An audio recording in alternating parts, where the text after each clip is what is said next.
मेरा प्रश्न बहन के साथ ही जुड़ा हुआ है। अगर कोई अपमान करता है और हम उसने जो अपमान हमारा किया और हम उसको सहन कर लें, तो हम देवता नहीं बनना चाहते, परंतु कानून के कारण हम कुछ कर भी नहीं पा रहे।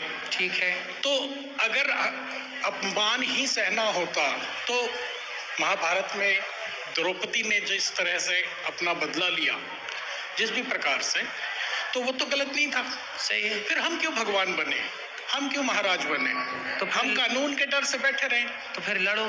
फिर वही कानून की बात आ गई। फिर लड़ो तो लड़के भी क्या पाओगे?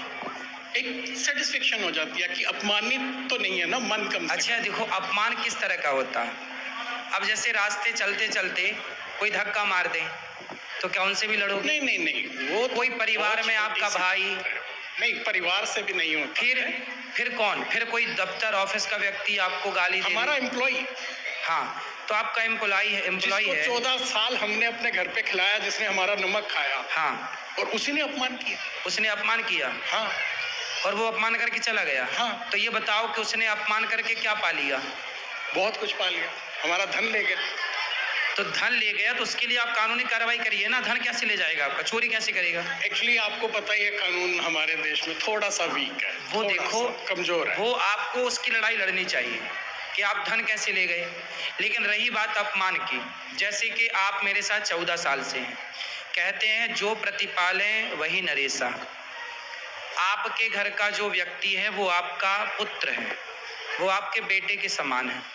जो रोटी देता है ना वो पिता के समान हो जाता है। वो तो नहीं माने ना, माने ना, जिस थाली में खाया उसी थाली में छेद ये किया तो ना। देखो नमक हरामी है। नमक हरामी, तो नमक हरामी वो कर रहा है, हाँ जी। तो क्या उसकी तरह बिहेव आप भी करने लग जाएंगे? नहीं, अगर मैं आता तो मैं यहाँ नहीं आता। मैं आपको जो समझा रहा हूँ वो आप समझिए। उसने किया ना वो गलत था, लेकिन आपके घर की 14 साल तक उसने रोटी खाई, माना की, ठीक है। तो आप कौन हो गए? उसके पिता। अब पिता के नाते वो गलती किया तो आप बिल्कुल उसके बारे में बुरा ना सोचिए, उसको जाने दीजिए, तू खुश रहे। हाँ, तूने चोरी की है, तूने मेरे बहन बेटी की तरफ गलत दृष्टि डाली है, तो उसका दंड उसे बिल्कुल मिलना चाहिए। लेकिन यदि उसने काम छोड़ दिया, क्योंकि प्रकृति, आज देखो ये ईमानदार लोग नहीं मिलते। आज ऐसे ही हैं कि जिसकी थाली पे खाते हैं उसी थाली पे छेद करते हैं।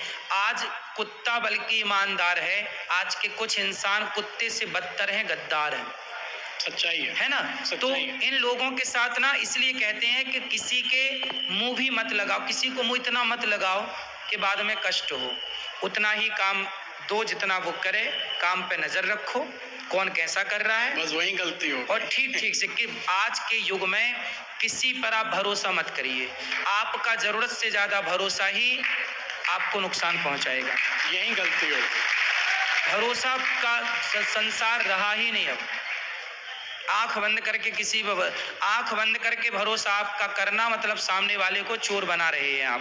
बिल्कुल। इसलिए रिश्ता भाई भाई का और हिसाब पाई पाई का, ये कहावत है, ये बात है। अब इसमें आपने गलती कर दी तो उसने धोखा दे दिया। अब जब उसने धोखा दे दिया तो आप उससे लड़के क्या पाएंगे? चोरी की हो तो आप बिल्कुल केस डालिए, लीगल कार्रवाई करिए।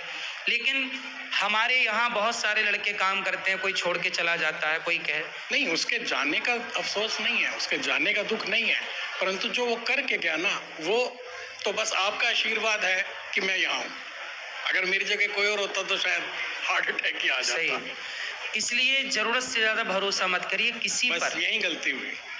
काम सौंप देते हैं भरोसा के बल पर, और दुनिया ही भरोसे के योग है नहीं। बस ये लोग दंड पाएंगे ईश्वर की अदालत में। जब ये जाएंगे तो ईश्वर पूछेगा कि क्यों, जिसने तेरे ऊपर आंख बंद करके भरोसा किया तो उसकी खंजर पीठ में मार दी, तो ये हिसाब तो उसको देना ही पड़ेगा, चुकाना तो पड़ता है। ये मतलब मेरे चाहने से तो खैर क्या होगा, हमारे सामने दंड मिले ना तो थोड़ा शांति ना मिलता है साहब।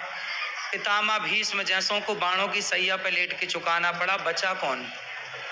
राम के पिता दशरथ जी तो भगवान के पिता हैं, लेकिन उन्होंने एक बेटे को मार दिया था तो उनको भी तड़प तड़प के मरना पड़ा, और भगवान के बाप को भी क्षमा नहीं मिली। तो ये संसार के लोग भले मौज उड़ा रहे हैं चोरी करके और गलत करके, लेकिन भोगना तो सबको पड़ेगा, यही भोगना पड़ेगा। और देर है, god mills grind slow but sure. ईश्वर के घर थोड़ा देर है, अंधेर नहीं, थोड़ा सब्र रखिए। लेकिन मैं आपसे प्रार्थना करूं, आप उसके बारे में बुरा मत सोचिए। उसका जो होगा उसके कर्मों के अनुसार वो तो होगा, लेकिन आप किसी के बारे में बुरा सोचेंगे तो पाप के भागीदार आप भी बन जाएंगे। आपको ये अधिकार नहीं है कि आप किसी का बुरा सोचें। सर्वे भवन्तु सुखिनः, आप सदा सबका भला करिए। आपका बुरा भगवान ने क्या होने दिया? नहीं। फिर तो उस पर भरोसा रखिए। जब उसने अभी बुरा नहीं होने दिया, आगे भी नहीं होने देगा। अपराधी वो है तो ईश्वर, अब ये ईश्वर की अदालत का केस है, आप बरी हैं। ईश्वर जाने और वो जाने।